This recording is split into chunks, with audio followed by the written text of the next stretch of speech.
Hey, I think we're live. I think I'm getting the hang of this, you know.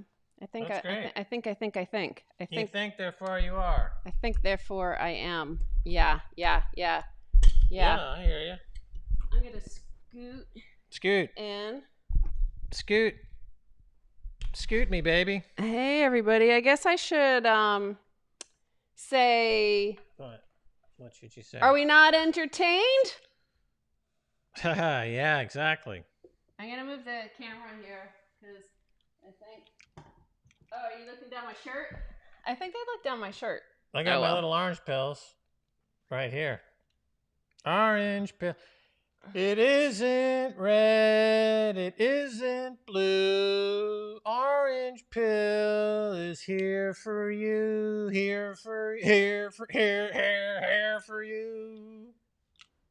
Yeah, they're liking your song. Hey, hi guys and gals. Hi from San Diego. Yes, we are. God bless you and all your family. Yeah? Right. What? I think I see the stream going out and they're about to see my up my shirt.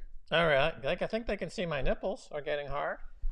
Really? Yeah. Is that because of the price of Bitcoin? Yeah, whenever Bitcoin moves up, $1,000 in a single day or more, my nipples get really hard. Hi from Georgia. Is that the state or the country? Georgia. Hi from Canada. This is like the best group. The people who are orange pilled are like the most awesome out there. Bienvenue les Canadiens. Nous sommes Max et Stacy. Voilà le podcast de Bitcoin. C'est fantastique. Le prix est monté aujourd'hui. C'est la nouvelle, comment on dit, level pour 2020, l'année 2020. C'est une nouvelle étage pour le Bitcoin. Je crois le Bitcoin est masculin, non? I wonder if it is. Who out there lives in France and can tell us if, or in Spain or Mexico or Argentina, Colombia, anywhere, Montreal, Canada. Montreal, if they could tell us, is it in Mexico, for example, is it El Bitcoin or La Bitcoin? I think it might be La, right? Because it's La Bitcoin Conf.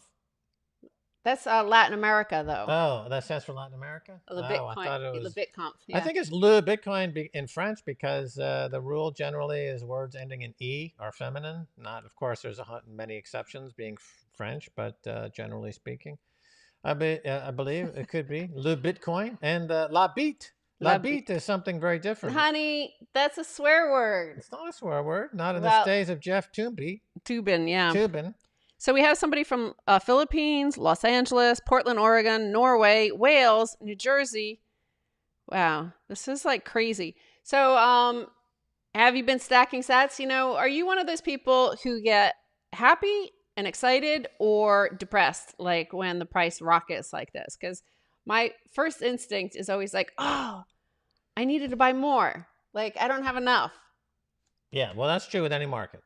Okay. But for me, it's more existential. Like, I like when the price goes up, but also it's anxiety provoking because I realize that the world is also changing and naturally people hate change or they don't like change. But the fact is that when Bitcoin keeps going up 100,000, 400,000 a coin, the world is going to change. Central banks are collapsing. Fiat money is collapsing. The world is going to be completely re-architected. Bitcoin is the foundation upon which this new world is being built, and that can be anxiety provoking, but contrasted to how desperate and febrile and precarious the current situation is. I mean, it's that time is right. So, one thing you might not know about me is that I'm also like a director and an editor of all our content.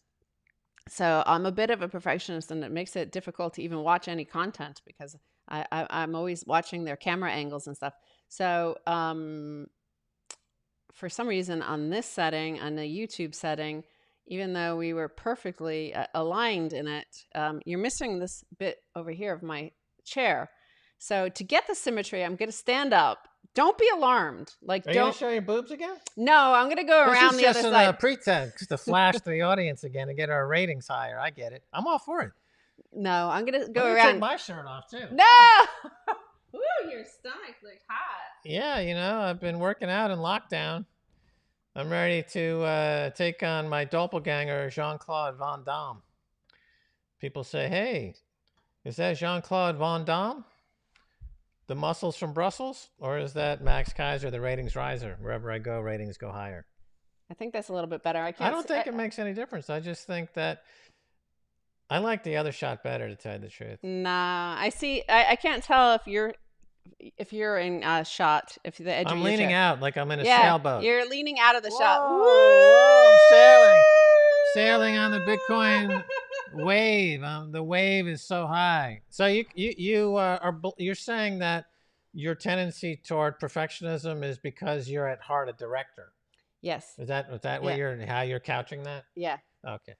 And an editor. I Mm-hmm. started out Mm-hmm. editing with the Al Jazeera stuff because well, because they were paying us in dollars, and then the dollar crashed 20% in the course of like a month or two. Remember back in like 2005 or six? And so our budget, which we were in the middle of a production, like we couldn't afford the editor anymore. So I had to learn, and I learned via the school of YouTube. And YouTube taught me how to edit, and I did that. But as soon as I started to edit, and I was forced to edit, so that's what obstacles are always a great way to learn, right? Mm. Mistakes are a great way to learn. Obstacles are a great way to learn. Yep. Kites fly against the wind. Remember that, kids. When you fly a kite, you need a wind going the opposite way, right? Same thing with a sailboat, right? That's what makes progress. Opposition. Well, it definitely taught me how to edit, and then editing taught me how what I need. Like we were going out and making these documentaries for Al Jazeera, and once I had to edit them, then I understood what I needed to get when we were out on the road, like what sort of footage you needed in order to make sure this all worked. Right. What we learned about the secret to making documentaries is to shoot a lot of B-roll Mm. and then to do voiceovers and post. And this way you can shoot. Remember, we shot a documentary when we had that piratemyfilm.com. We shot a documentary in Ireland in less than 2 days, maybe 3 days in total. It's called And Hotspots. yeah, it came out, looked great. And because it's all B-roll and voiceover, a few establishing shots, and a couple of tricks, like we did a big tracking shot in the taxi cab. That was nice. You get a lot of movement. This is before, comedians in cars drinking coffee came around and figured out you could save money on a whole camera crew by just shooting in a car, and all that kind of stuff. Yeah, well, you could look that up. I think it might be on YouTube. Who knows? They take down everything. It was called Hotspots Dublin or Hotspots Ireland. We were covering the financial collapse at the time. I believe it was back in 2008, maybe 2009. Has anyone taken you up on the clothing brand partnership yet? So people have contacted us offering to do the do the shop itself, but we need like the t-shirts, like we need a manager to handle all of that, right? Really? Yeah, we got one of our friends is shopping us to a Hollywood agent right now to be represented by one of the major agencies in Hollywood as a lifestyle brand. So no word back yet on that, but I'm imagining that as here's my take on this. Back in 2006, when I started the Hollywood Stock Exchange, and the internet was brand new, and nobody in Hollywood wanted to touch the internet because they thought it was too geeky, and they said, "Oh, I don't want to be perceived as a geek, so I don't want an email address. I don't want any kind of email because that'll ruin my credibility. I'll be seen as a geek." And then the Blair Witch Project came out, and that was all internet driven, and it cost $500,000 to make and did $200 million in gross globally. So then the whole paradigm shifted, and then Hollywood understood the internet, and boom, went huge. So with Bitcoin, we're at a similar juncture where right now a lot of people think it's too geeky. People in Hollywood, particularly, and Hollywood still has some cachet when it comes to establishing culture. And but it will, once Max and Stacy are launched as a major brand, I think that will be the bomb that explodes into the public consciousness, and you'll have Ellen and Oprah and all these folks will be Bitcoin crazy. Right. You know, we have some people in the forum board here, the chat room, and they're giving a bit of disinformation where they're saying PayPal is offering real Bitcoin soon. The huge news. PayPal lets millions of noobs into the space easily. In fact, it's more of a place where you can spend your Bitcoin. You give PayPal your Bitcoin, they get to stock it and stack it, and you can use it. You can spend it on their, their affiliate shops. Like there's a couple million shops that are you could use PayPal instantly online, and basically you're converting your Bitcoin to, or also some other shit coins they accept, but you're converting it to fiat. You're not stacking any sats. Like it's not your keys, not your Bitcoin. You can't if you're going to go mainstream, you might as well use Cash App, and you could withdraw your Bitcoin to your own Trezor or, multi-sig wallet over at Casa, keys.casa. Right. The PayPal news, it's like all news, it's got some pluses and minuses, right? So Yeah. on the negative side, is as you're saying, right, it's not really a place to store Bitcoin. But on the positive side, they've got 340 million users. Bitcoin, according to Willy Woo, on a tweet that he put out, Bitcoin's got about 180 million users. So with a stroke of a pen, you just added another 340 million potential users who are aware of Bitcoin. And as I was saying on Twitter, the mainstream news tonight, when it rolls, the headline will be 340 million PayPal users are getting into Bitcoin. So that's all you need. That's great because the consciousness level goes up. I also saw a very cute tweet from... You're starting to fall out of the screen. Yeah, that's fine. I saw a very cute tweet from Charlie Shrem. He had a photo of him, Eric Voorhees, and Roger Ver, and they were at a new money conference back in 2012. And they lobbied. They said they would be happy to come and represent Bitcoin, but they would have to set up right next to the PayPal booth. Because this was the new paradigm, the new thing. And so there's a picture of those three guys in this conference standing next to the PayPal booth. And of course, in 2012, Charlie Shrem was really one of the, probably only maybe at most 200 people around the world who were into Bitcoin in any serious way. Right. And I'm going to go into, gold and Bitcoin and silver are all like starting to move up. I'm going to go move this back a little bit further. Oh yeah, that's great. Because you're a director. Right. You're a director. That's why. Not because It's not because you're fastidious or control freak. It's because you're a director. Yes. Okay, let's make that clear. Oh, that's so much better. Oh my God, everything just changed suddenly, and I'm gonna be forced to lean even more out of the shot to make it interesting. Okay, now we're gonna see some serious cluster fuckery. Wow. Yeah. There we go. I like the gap in the middle here. It's that negative space. That's pretty cool. Now this is making me feel so much happier. This feels really good. It looks good, I think. I like the aesthetic look of the shot. You see that? You see that? This is good. Oh, you know what? I forgot about our Telegram group. I should go provide the link there. Did. I mean, everybody's already registered and subscribed. But I'll tell you about my drive I just did.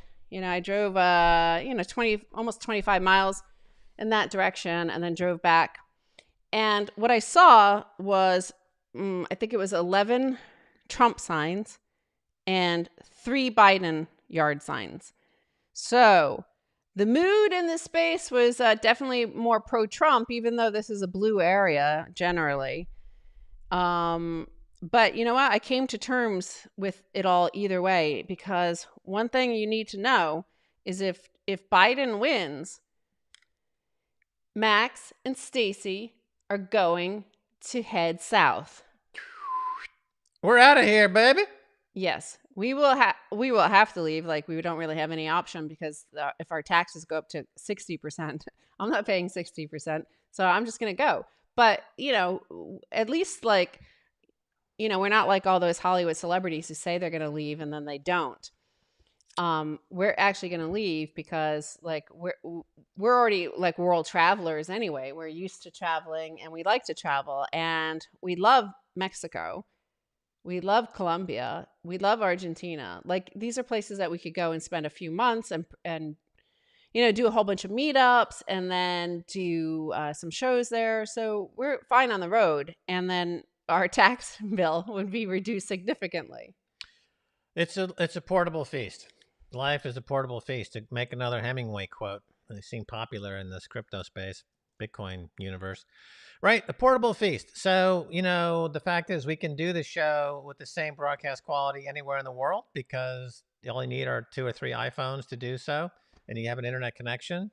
And that's about all we need, really. Everything else is completely portable. And Bitcoin, of course, is completely global, universal, intergalactic money.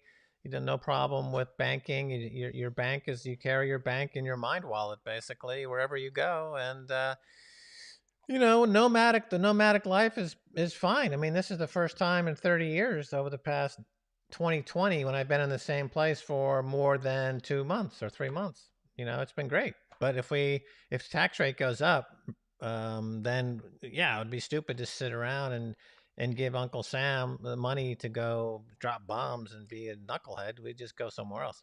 Plus, I mean, I think the Democrats have definitely shown their hand over the past 4 months. They're not the same Democrats that they were even 4 years ago. I think they quite clearly are very extremely authoritarian, and I think there will be mass like executions of accounts, like mass deplatformings that happen. And I think so, that's the way they want to be. That's what the voter wants. That's what the voter will get. And it's not like they don't know that it's like the tax rate is going to go up to 62.6% in California, and Californians will vote in a landslide for him. So that's what they want, and that's what a democracy is. But we're free to leave, and so we're anti-fragile in that way and could just head out, because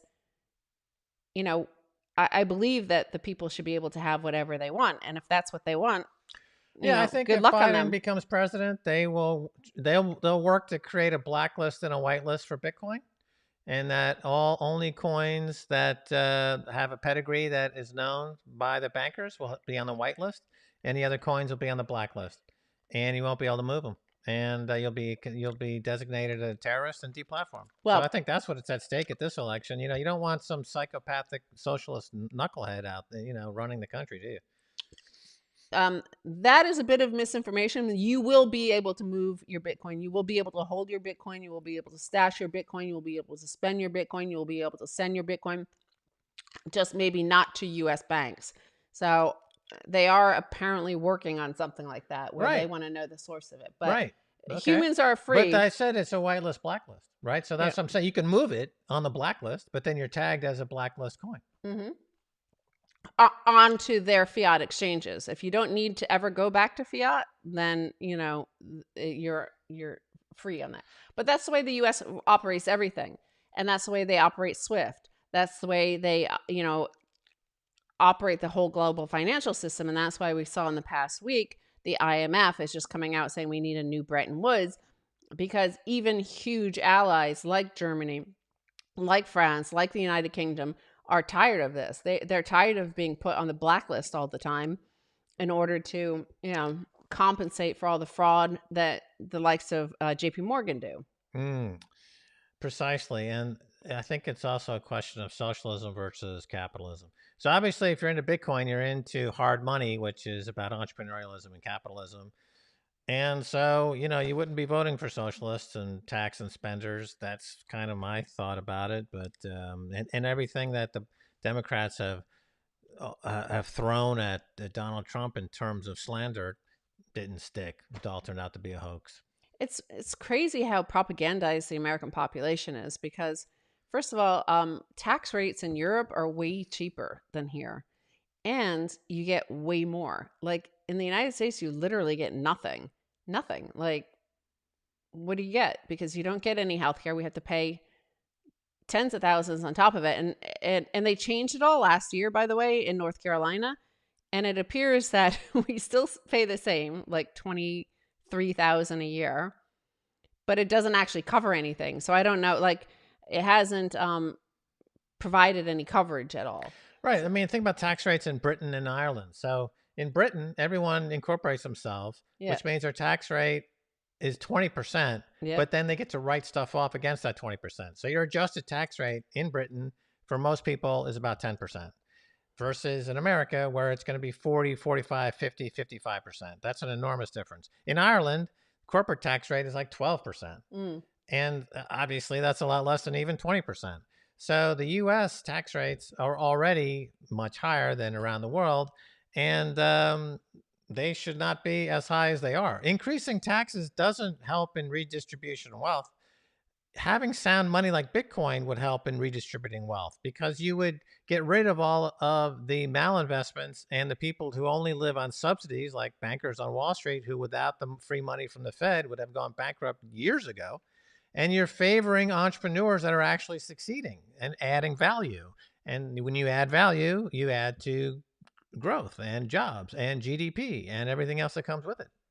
Yeah, I mean that's the other propaganda is I saw a lot of people shrieking this past week, the resistance Twitter, and they were saying like, our corporate tax rates are too low, and Biden will raise them to 38% from 20% now, and yeah, and Why? exactly. If you've lived in Europe and Europe has huge social welfare states, and yet like these corporate Dems like think you need a 40% rate. How is the United Kingdom, which does not even have a reserve currency?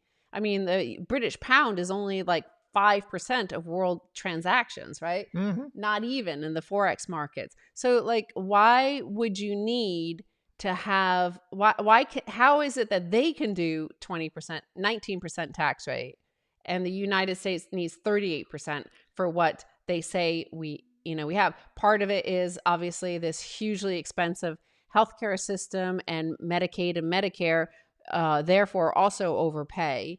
On top of that, you have the huge military industrial complex that does not in any way exist at all in the United Kingdom. Right, and you get in the United Kingdom, you get free healthcare.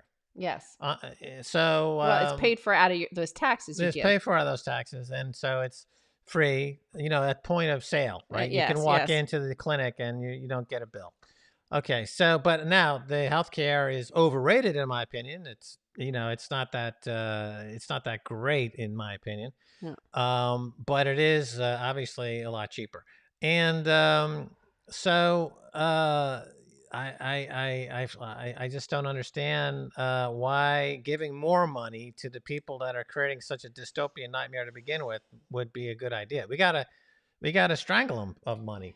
Well, partly because almost all of those journalists, I would say half of them on MSNBC and a huge proportion on CNN and Washington Post and stuff, they also work for the government, right? They're on CIA contracts or think tank contracts, and those are totally subsidized by the government. It's a way to have state television and CIA run news networks without looking like it, right? That you pretend it's all private corporations. Raytheon, they sell loads of missiles in the commercial breaks, right? Right. Yeah. Raytheon is the advertiser on MSNBC because Tomahawk missiles are something everyone needs to buy along with toothpaste. Right. So anyway, I mean, I think, they feel like the money just comes back to them. But, you saw 50 Cent this week. He said he saw that the tax rate, he saw CNBC, and they were pointing out that those who live in New York City are going to be paying 62% tax rate under Biden. He was like, F that. I'm out of here. I'm leaving New York. And I'm not voting for Biden. I'm voting for Trump. I don't care if he hates black people. I mean, I'm not sure that he does, but whatever. That's what the media says, is that he hates that Trump hates black people, and he said, I don't care. I'm not going to pay 62%. Yeah, he hates them so much. He's record black employment. Wow, that's a really sign of a dislike. I think 50 Cent said he didn't want to become 30 Cent. That- yeah. Well, I mean, look at that's close to it because in California, you're paying 37.4% is what you get to keep, right? On a Biden plan. Though he is, I mean, that's just the income tax rate. He is one of the things these elite of Manhattan and to a lesser extent California, but definitely in Manhattan, if you're paying 200,000 in annual tax, property tax on your, $50 million property over the Central Park, what Trump did in order to target. I mean, I think this was malicious targeting, but I do think it's not a very progressive tax. Is that what tax deduction is that there used to be a SALT deduction whereby if all your local taxes and property taxes could be written off against your federal income tax. So say you were paying $200,000 or $100,000 in property tax in Manhattan, Trump reduced it to just 10,000 that you could write off. So here there was 90,000 more that they were paying in taxes a year. So now Biden says he'll restore that deduction. So these very wealthy people will get this extra tax deduction. Right. So, look, the whole system is falling apart, and that's been clear for 20 years, 30 years. And that's why Bitcoin, starting in 2011, when we first started talking about it at $1, we quickly figured out that this was a way to escape the nightmare, escape fiat money, escape all this tax nonsense, escape the healthcare nonsense. How? By increasing your net worth by 100,000%. That's how. If you have something at $1 and it goes to 12,000 or 13 or 20 or $100,000, you've got a lot of latitude to deal with these scoundrels in Washington and Wall Street. Yeah.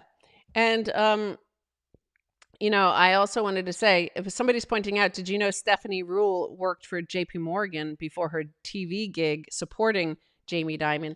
And no, like we read that on Kaiser Report, and nowhere in the articles about her did it mention that she used to work for JP Morgan. So again, this is just propaganda. And, I think it should be allowed. It's like whatever, but because we do have a free market here, like people are telling us and informing us that she worked at JP Morgan. And because we're free to be able to still live chat like this, so people can keep us informed. But what they want to do is cut off this avenue, that the fact checkers, the ordinary people, they want them blocked, and that only those official outlets on which Stephanie Rule gets to tell you what to think about Jamie Dimon, only they will be allowed. And I think they've expressed this. They've already told you this. They're saying this out loud that this is what they want. And so, they all support Biden. Who knows whether Biden, even has the, mental capacity to even fight back if he were against that. Yeah, you need disclosure, right? So disclosure laws and disclosure guidelines should be applied. If this woman journalist is compromised in some way, there should be disclosure. But not only do they not disclose her conflict of interest, they apply a pseudo conflict of interest to people that they have this concept of guilt by association. Like I had Russian salad dressing on my potato salad the other day. Therefore, all my media and tweets should be labeled as sympathetic to the Russian government, right? Mm-hmm. That's the standard that they apply, and that is beyond. That's what do you want to call it? It's censorship. It's propaganda. There's a lack of disclosure. Now, I guess what I want to say about the healthcare in Britain and the taxes in Britain, because then the question is, well, why don't we live in Britain? We did live in Britain, but what we have here in America, despite all the taxes, is free speech. Yeah. The free speech standards in America are still incredibly high as compared to every other country. People assume that in Britain, for example, they have similar speech rights, which is completely false. They are not anywhere near as robust as the United States. And it goes downhill from there. Across Europe, it's even worse. And then you get to Asia, Middle East, and other countries, it gets even worse from there. The U.S. still has, despite all this legitimate complaint about curtailment of speech and assembly that we have right now, it's still, believe it or not, 10 times, 100 times better than in Britain or in any other country. Oh, yeah. Like it's night and day. The thing that most people don't know about the UK is the British are so clever at all this sort of shit. They're so clever at, like, you would think they have a constitution, for example, and they don't. They present themselves as partly because how they do it is they invade a lot of countries with the United States by their, at the side of the United States. So they're like, we're spreading freedom. We're spreading freedom. So how can you deny when they're telling you all the time that they're killing people all over the world in the name of freedom? And then, but what they do with free speech is like so clever. I think like more dictators should follow this. What they do is you're allowed to say whatever you want, right? They say. That's what they say to the world. But what Ofcom does is that's the speech regulator on any channel, right? Any distribution point in the United Kingdom on radio or television is like they will write to you and say, Max and Stacy, you can't say this. But you also can't tell anybody ever that we wrote this letter to you, because if you do, you lose your broadcast license. So right, and the reason they say that you can't say it is that you're not fulfilling the requirement for impartiality. Well, they make up all sorts of reasons. Which is a very clever way to enforce censorship. You're saying, according to us, you're not being impartial enough. And I had this experience when I was on the BBC where they pre-interview you by a producer, and they ask you what you're going to say, and you tell them. And they say, well, that's not impartial enough. And you try again, and they go, no, you need to be more impartial. Then you try again, and then you start to sound exactly like what the government wants you to say. And they say, oh, now you're being impartial enough. And then they let you on, and then you have to say exactly what you said in the pre-interview. If you deviate from that script, then you're never invited back again. So that's how they maintain the party line. The government imposed censorship requirements on the BBC, for one thing. Number two, look up, this is a great phrase.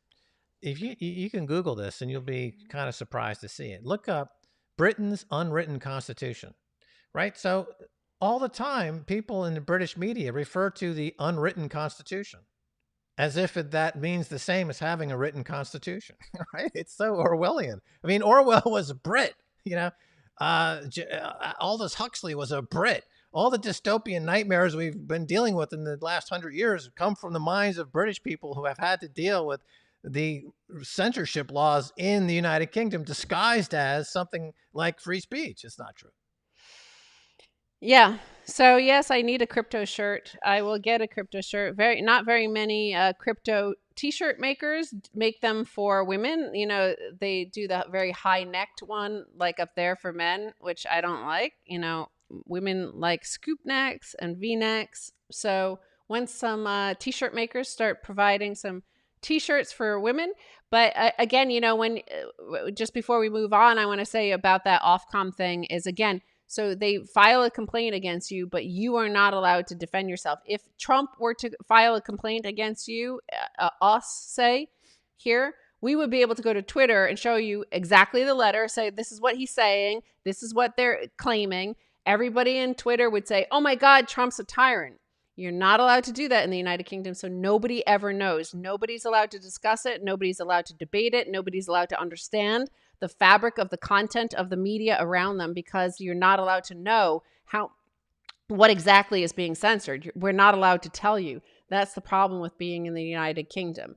So, and also it does trickle down. Like there's this weird thing of like the ordinary person there is always like, I'm going to sue you for libel. I'm going to sue you for libel. I'm going to sue you for libel. You can't call me an imbecile just because I'm an imbecile. And it's just like, oh, whatever. I don't want to be there. So, here in the United States, one thing I did notice when I was driving, there were a lot of Biden signs in the public, in the median divide between the highway, for example. Technically, they're not supposed to be there, but, they put them in the public property, some of the activists for Biden. And all of all those signs say, build back better. So I was seeing that. It was everywhere. It's kind of spooky. And it reminded me of our interview on Orange Pill Podcast with Adam Curry. who of No Agenda podcast, who pointed this out, which is a really kind of weird thing. Like I know there's a whole bunch of conspiracy theories about it. I haven't delved into them, but it is weird that like a dozen different politicians around the world are all using that same exact motto, and the UN is the first one, I think, to come up with that. Like, what is Build Back Better? Like, it just seems like a weird, the fact that so many use it around the world in these weird politicians and UN global bodies, like, made me think it was like something spooky. Yeah, it's part of this New World Order, some would call it, right? The supranational organizations are coming out with political campaigns that they parse out to different countries. So the U.S. Build Back Better from the Democratic side is also being used in various European countries to build back better. So it's coming from one central organization. They're coming up with campaigns from one globalized central political entity that other countries are adopting, and also I believe the Tories are going with Build Back Better. Yeah. In the United Kingdom. So United Kingdom, Britain, and a few countries Netherlands. in Netherlands, they're all using the exact same political slogan to promote the status quo, which happens to support the current system of central banks, hyper indebtedness, fiat money, and everything that comes with it. And okay, that is obviously quite worrying. I just find it so bizarre. And it is, I mean, all those corporate Dems, in particular in the United States, who, I mean, it's interesting that the Tories in the United Kingdom, when you're there in the United Kingdom, the Tories seem right wing, but they're in the U.S., that would be left wing, those positions. So it's interesting how the huge gap between Europe and the United States in sort of political partisanship. But it's just weird that nobody seems to see a problem with it, like the partisans that are Democrats. And that's why I'm so happy not to be a partisan. It just feels good. The fact that you got a right-wing party in Britain using the same slogan as a left-wing party in America tells you that there's no difference between left and right when you're talking about the supranational global organizations that just support central banks. Central banks don't look right-left. They just look debt, debt, debt. So they just want to push debt. They're debt sellers. They sell debt. The reason you get rich on Wall Street is that you sell debt to governments, and that's how they fund themselves. And when they run out of the ability to pay back interest on that debt, they raise taxes to help the bankers on Wall Street and in the City of London, right? That is it. There's no right, left. There's only debt. Yeah, and exactly. And that's why the left media went into absolute hyena-like hysterics over Trump, his tax returns, and the debt. Is they don't want ordinary people to be as rich as them. They don't want to have to compete. They don't want them to understand that it's like those SALT deductions, the property tax deductions, that they get to live in those sort of areas like New York City with mass transit and all sorts of public services. And basically it's financed by the rest of the federal tax payers. And then also on top of that, that debt, like buying property in Manhattan, makes them very extremely wealthy, because the federal tax code, in Trump's case, if you buy these old abandoned hotels, like old hotels essentially, and you're going to refurbish them, you get a 100% tax write-off. So if you bought it for $100 million, you get $100 million off your taxes. So it's a free purchase. Right. Taxes should apply to assets, not income. There should not be any income tax. Yes. Or very minimal, like 5% income tax. But the tax burden should be on assets. If you've got a few $1 billion on hotels, you should be taxed on your assets, not put that tax burden on to individuals who then have to subsidize your tax abatements, right? So all these tax abatements for any property developer who takes on a multi-billion-dollar property portfolio, which is essentially a nameplate on a huge package of mortgage debt that insulates all of the income so that your tax burden is zero or negative. You get a credit. That is shifting the balance of equity from the person who in the economy that's adding value through their work to the speculator and the person who's gaming the tax system. and draining the economy of its vitality, right? So that's completely the wrong way to build an economy. And I mean, Trump understands it. I think that's why he's working in ways that scare people in Washington, because, like a Nancy Pelosi, for example, she's a free rider on the system. Her husband and Nancy put $1 million into CrowdStrike, which is a company that was involved in the hacking scandal. So she's not only writing into law ways for her to hack people, but then benefiting from the companies that they outsource to do the hacking. Oh, one thing that's really interesting as well is, luckily for Bitcoin investors, Biden wants to increase the capital gains to 38% from 20. And it's actually, the capital gains is only like 15% if you earn under a certain income. But so, we pay 20% on capital gains. But the thing about Bitcoin is it's still classified by the IRS as property. So it's not like a stock. If you sell your stock to lock in your capital gains or losses, you can't buy them back for 30 days, right? So you have to wait that period. With Bitcoin, you could sell it all, like right before Biden gets into office. You could sell all your Bitcoin, lock in the 20% capital gains, and then buy it instantly back. But you have now a higher cost basis for the new tax regime of 38%. Yeah, exactly. By the way, we are not professional tax advisors, and do not take this as tax advice. You can only receive tax advice from a qualified accountant or financial advisor. This is not financial advice. Well, that's just what my thoughts on that. What I'm planning, like after my drive of seeing whether or not Biden or Trump are going to win. It's just like thinking of your own. I'm like 50 Cent driving around, just going, okay, how much is this going to cost me? And thinking of that. Well, another way, okay, they're going to increase capital gains tax. They talk about it. The fact is that that's also a completely bankrupt way to go about taxing in the financial sphere, right? We know from a fact that, for example, that story about a billionaire from a couple of years ago, their assistant was peeling away every single month millions of dollars. And then after 5 or 6 years, for some reason, they accidentally found out that this assistant had peeled away millions of dollars. The fact is that every billionaire, every Wall Street financier, every financier around the world, if you charge them 1% on their transactions in a Tobin tax, they would not notice it. It would go completely under the radar, completely undetected, but it would raise trillions of dollars.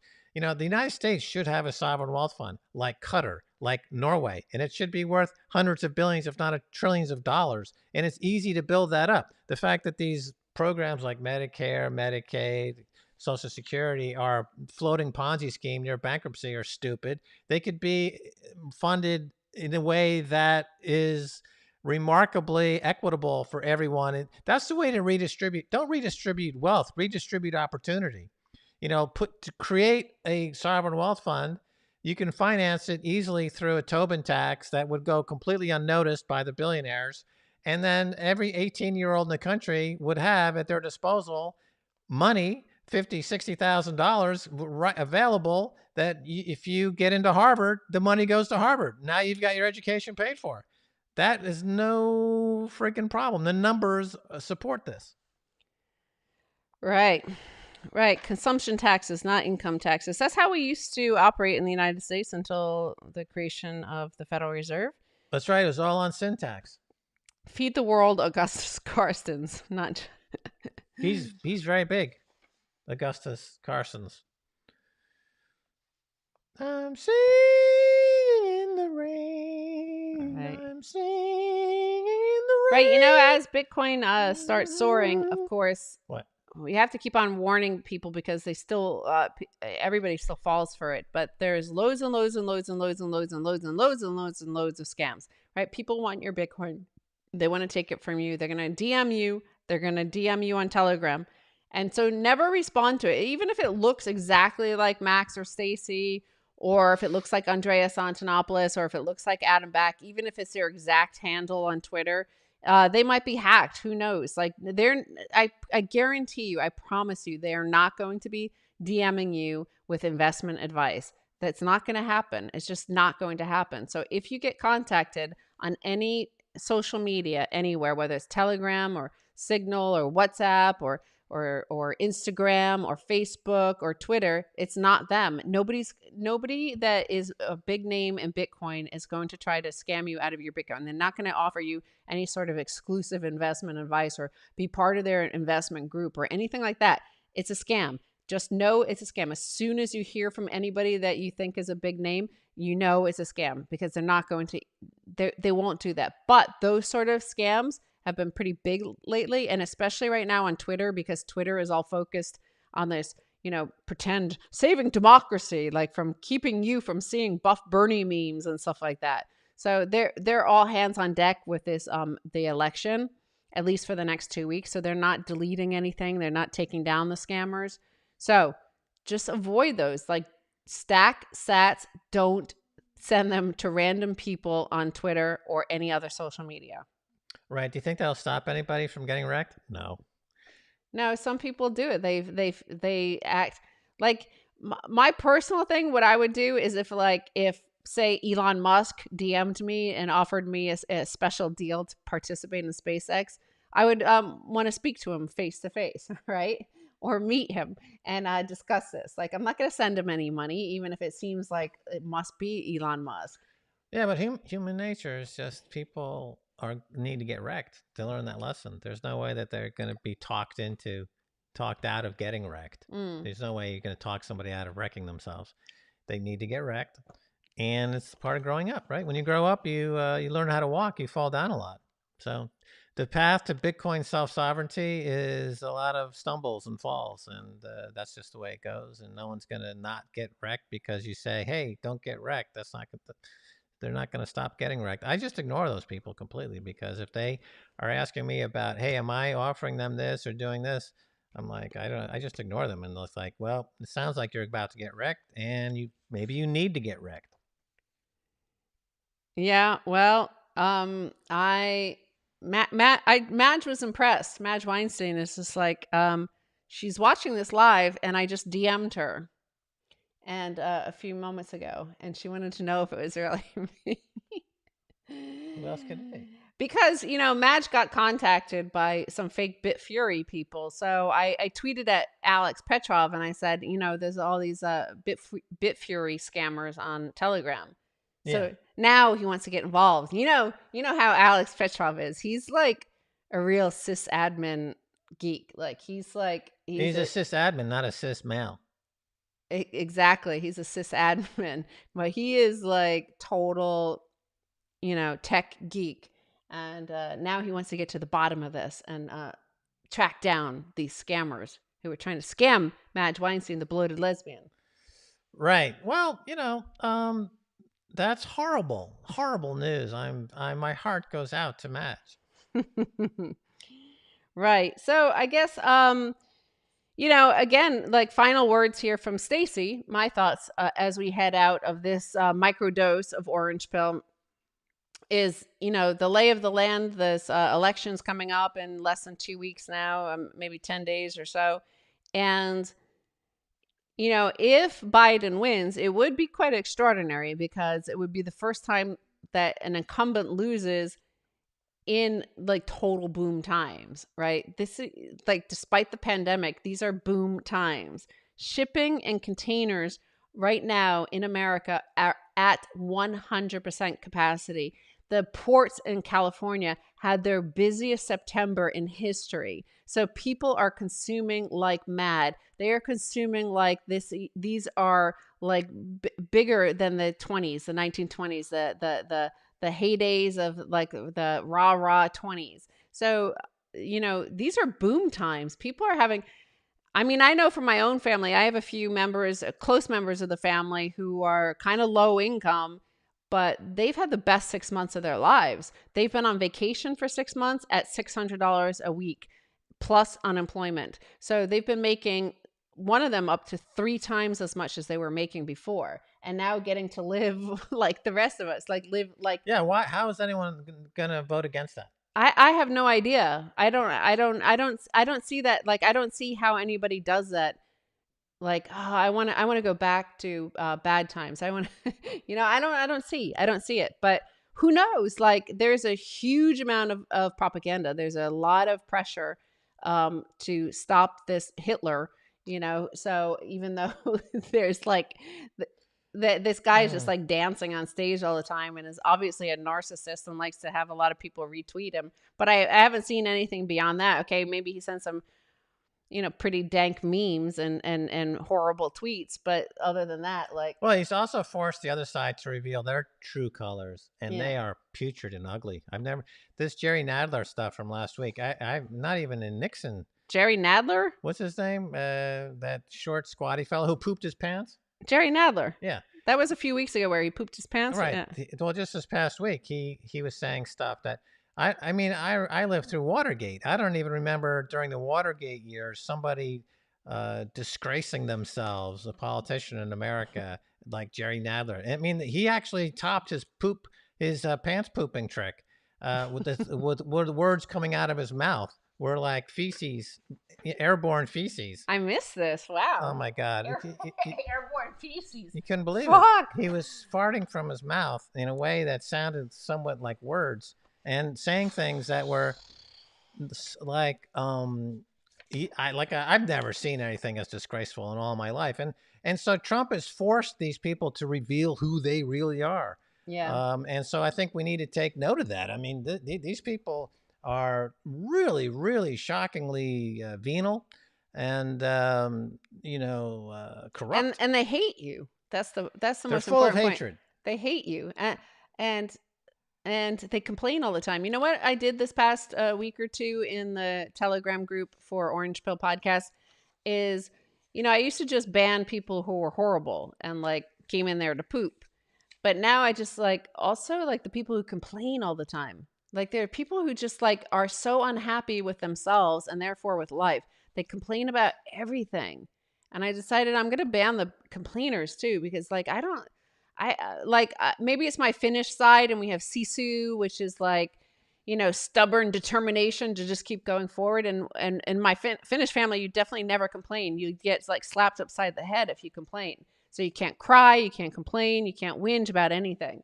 And people who are feel bad for me. Everybody feel bad for me. My life is so horrible. Feel bad for me. It's okay, shut the fuck up and go somewhere else. And it's go for a walk, contemplate, expand your mind, buy some sats. I don't need to hear all your complaints. Well, a lot of people confuse complaining. They confuse complaining with being real, right? They think that they are trying to offer some authenticity to the conversation by complaining because they don't really have never internalized the idea that actually life is beautiful, right? It's amazingly beautiful. Like they don't accept that. They don't, all they see is a static kind of deterioration ongoing in the world and in life and in their own life. And just by talking about what they see as being, quote, real, they don't even hear themselves thinking. They don't know that they're just coming off, that they're subtracting from the conversation. They're subtracting, they're pulling out the vitality of a conversation because they think they're being real, but because they don't have any capacity in the moment to accept the beauty of the life. And of course, that changes all the time. And people, I think the best thing to do is to just throw them out of the group because then they have to go to the corner and think about it for a moment and say, why did I just get thrown out of this group? And if they think hard enough, they'll realize that they are not seeing the beauty of life and they need to maybe open themselves up to that. Well, and it's more than that. It's that, but it's also that same point that we made a few episodes of Microdose ago where, you don't think like a loser, right? You have agency beyond anything you understand. Now look at these Bolivians, right? The Bolivian people, despite the might of a $2 trillion a year huge military of the United States, the State Department, all the intelligence agencies, they obviously wanted the right-wing Camacho guy, right? They tried to install this military coup. They got all the human rights foundations or Human Rights Watch and Ken Rolfes of the world to agree that we got to get rid of these peasants, the Evo Morales type people out of office. And yet you see these images of these, indigenous Bolivians that they're black, they're indigenous, they're, native population in their beautiful, colorful uniforms against the white, the American gringo-backed government.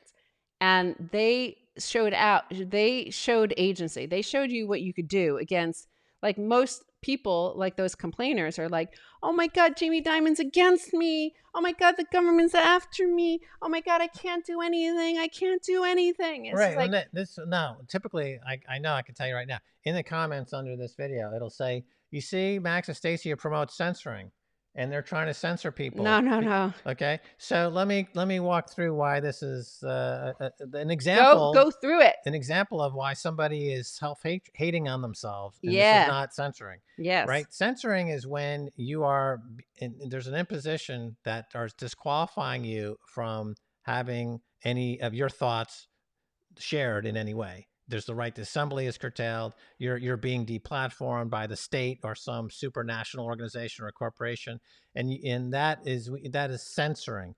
If in fact you're in a chat group, one of a million chat groups, like Orange Pill Podcast chat group, it's one of a million different chat groups that anyone can join and be a part of the conversation.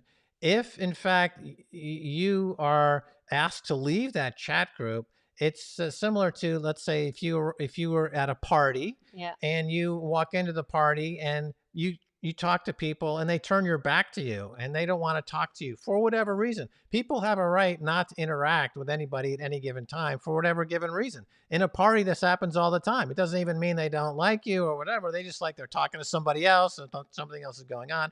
If you see this going on, and multiple, you have the right to go find somebody in the party that wants to hear what you have to say. That person doesn't want to hear what you have to say. If you're in this chat group and people are turning their back on you, either A, start to find somebody that you can talk to and it works, or leave the chat room and go to another chat room. That's not censorship. That's just moving within the field of speech to an area that you find sympathetic or empathetic conversations that you're having, and you're free to do that within that, and your speech is not being curtailed because there are a million chat rooms to go. Or you could start your own chat group. And start your own chat room. So like, this is like for desperate complainers, like who are trodden down by life. Right. People show up at this chat group and they're annoying people. So immediately we're like, they're like Jeffrey Toobin waving their dick around, saying, right. You can't ban me. You can't ban me. The party atmosphere is being downgraded by a complainer. So we're like, okay, now what? So they're like, either A, get with the program, get with the party, or leave. And then B, what happens is people start to get obstreperous. They get more agitated and animated, like, my speech rights are being curtailed. Okay, then we throw them out of the party, because it's just like any other party. If you start harassing people in the party, you're going to be disinvited from the party. So this is not a look into yourself and find something positive in yourself and share that positive thing. Don't come into a chat room and complain and just share with the fact that you are miserable, because you're taking the vibe down, man. You're taking the vibe. The orange pill is about the vibe, about having the vibe and taking the vibe up. We need a higher vibe. You need the vibe. We got the hardest money ever. There's nothing to complain about anymore. We've got the hardest money ever invented since the beginning of time. We've got the bankers on the run. We've got the mainstream media going into conniptions of self-loathing and deceit. We've got everything we ever wanted. So there's nothing to complain about. Absolutely nothing. If you are complaining about anything, you have not been orange pilled sufficiently. And the best thing to do in the orange pill chat is just to listen. Listen until you know what's happening before you contribute. Don't just start spewing shit right away before you know what's going on. Just don't be boring. There's no reason to be boring. Really, like, these are the best of times. This is historic. Like, this only happens every 100 or 200 or 300 years, where we have a huge shift in not only consciousness, but also down, like on monetary system or monetary system. The IMF called for a new Bretton Woods. We're in historic times. Like, how can you decide instead to be boring? Like, well, I don't understand why somebody chooses, like, I'm going to be the most boring person in this chat group. I understand why people have anxiety, and I understand why people are strung out. But if you focus on the Bitcoin protocol, all that will be removed. The orange pill removes all anxiety. It does. You know, when you understand Bitcoin, you understand why you are a living, breathing embodiment of the Om of the cosmic consciousness. And that's the fact. I mean, up until Bitcoin, that was a theory, but it was never practically possible. But with Bitcoin, it is possible. And people, I'm living the Bitcoin life. Life on Bitcoin. Life on Bitcoin, you know, I'm living it, you know, and I'm learning every day, all the time, new stuff. That's right. Like, there's, you know, I learn every day so much. Like, our next episode of Orange Pill, the full dose of Orange Pill podcast, like, I've done a whole bunch of research because it took, I came up with, you know how I like to do juxtaposition and metaphors. And I something this past week, which we'll get into on the full dose of Orange Pill, triggered me to remember a film I saw. And then that drove me down a rabbit hole of learning about a whole movement that happened in the early 20th century. So it was so exciting. It was part of the best part of my week of like researching this and learning all about this information. It's like there's so much out there to learn. And, you know, even if you're not like innovative enough to think of something, just like go on Twitter and find one tweet and look what they're look for history tweets. Like look at a masterpiece artwork and then research that. And then the Wikipedia will often provide links to like what their movement was and research the movement. And like, there's always ways to just try to expand your mind in some way. Look, the eyeballs do not take anything in. Eyeballs are always projecting out. You are projecting your reality through your eyeballs. Through your sensors, you project reality. You don't perceive reality. Once you understand that, you've been fully orange pilled. We needed Bitcoin, and it was willed into existence. That's a good place to end right now. It was pilled into existence.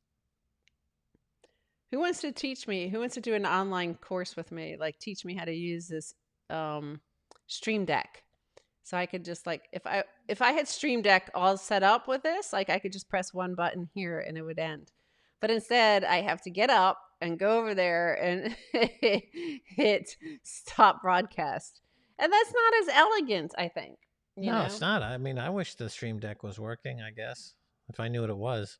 It's just a thing I have to plug in and I have Cool. I have to program it to do certain functions. There's like 12 buttons on it, and you program the button, you press 1 and it does like stop broadcast. 2 is start broadcast. 3, cut to this camera. So it's like you program it. It's like a little robot, essentially. It has like keys like a keyboard. I thought that was a piano. Yeah, it looks like a sort of piano. Oh, yeah. I thought you were learning how to play Mozart or something. Yeah, I wish. So a lot of people can play Mozart on their phones, which is amazing. The tones on their phone. It's pretty incredible. I've seen that on YouTube. I saw somebody when they did a live thing with the Rolling Stones on a Zoom chat, and somebody was asking like why Charlie Charlie Watts was just like pretending he had. That was me. I was asking that. Oh yeah. Why is he not playing the drums? What, they couldn't afford some drums for Charlie Watts for this live cast? Max, you show your age. Yeah, apparently the sticks have the thing built in. They don't need the drums anymore. Jesus, what kind of world is this? I saw your favorite guy. I saw a video yesterday on Twitter of Buddy Rich playing the drumsticks, essentially. And yeah, he was on Parkinson's show in like the 1970s. It was Buddy Rich, some English tap dancing, singing guy who was quite good. And then toward the end of the set, Sammy Davis Jr. showed up. And yeah, it was all very spontaneous, and it was a fantastic piece of television. Yeah, yeah. I mean, it's amazing how like that artist can use the create some amazing Oh music yeah, he just from started just playing the drums. Somebody put two bills on their hands, yes, yes. like Parkinson did. 10 pound notes or whatever. Yeah, And so Buddy Rich with his drumsticks was playing on these just things. the pounds. Yeah. And then the other guest, who's a famous singer dancer, got up and started to do some really good dancing and tap dancing. And then they just started doing like a battle of the beats between the tap dancer and Buddy Rich. And then Sammy Davis Jr. showed up and he added his flourishes to the whole thing. And it was just amazing. People don't tap dance anymore. Maybe that's something I could do with Madge Weinstein. We could take tap dancing lessons. Like, why don't we tap dance anymore? Yeah, it doesn't seem to be as popular as it used to be. What about river dance? That was huge Oh like no. 15, 20 years ago. Oh no. River dance? Yeah. I think the Irish people still do something like that.